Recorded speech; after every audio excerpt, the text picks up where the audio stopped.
यह एक ठंडी और हवा चलने वाली रात थी। मैं और मेरा मित्र बहुत समय बाद मिले थे और घंटों तक बात कर रहे थे।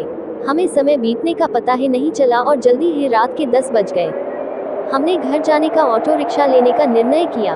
बारिश शुरू हो गई और हम जल्दी ऑटो रिक्शा पकड़ने के लिए भागे ताकि अपने घर पहुंच सके। लेकिन कोई भी ऑटो हमारे लिए नहीं रुका, केवल एक ही ऑटो रुका।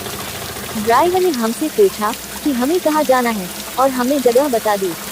किराए के बारे में कुछ भी कहे बिना उसने कहा, बैठ जाए। हमने उसका धन्यवाद किया और बैठ गए। क्योंकि बहुत ठंड थी, मैंने ड्राइवर से कहा, किसी छोटे रेस्टोरेंट या चाय की दुकान पर रोक दे। ड्राइवर ने एक छोटे रेस्टोरेंट के पास गाड़ी रोक दी। हमने चाय मंगवाए और ड्राइवर से कहा कि हमारे साथ बैठकर एक कप चाय ले ले। ड्राइवर ने मना कर दिया। मैंने जोर दिया, लेकिन उसने फिर से शालीनता से मना कर दिया। मेरे दोस्त ने पूछा, क्या आप इस दुकान से चाय नहीं लेंगे? नहीं साहब, मेरा अभी चाय पीने का मन नहीं है।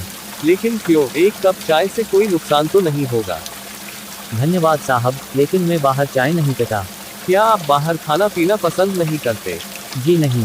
मैं उसके व्यवहार से सचमुच हैरान था और अपने दोस्त से कहा कि उसे मजबूर न करे।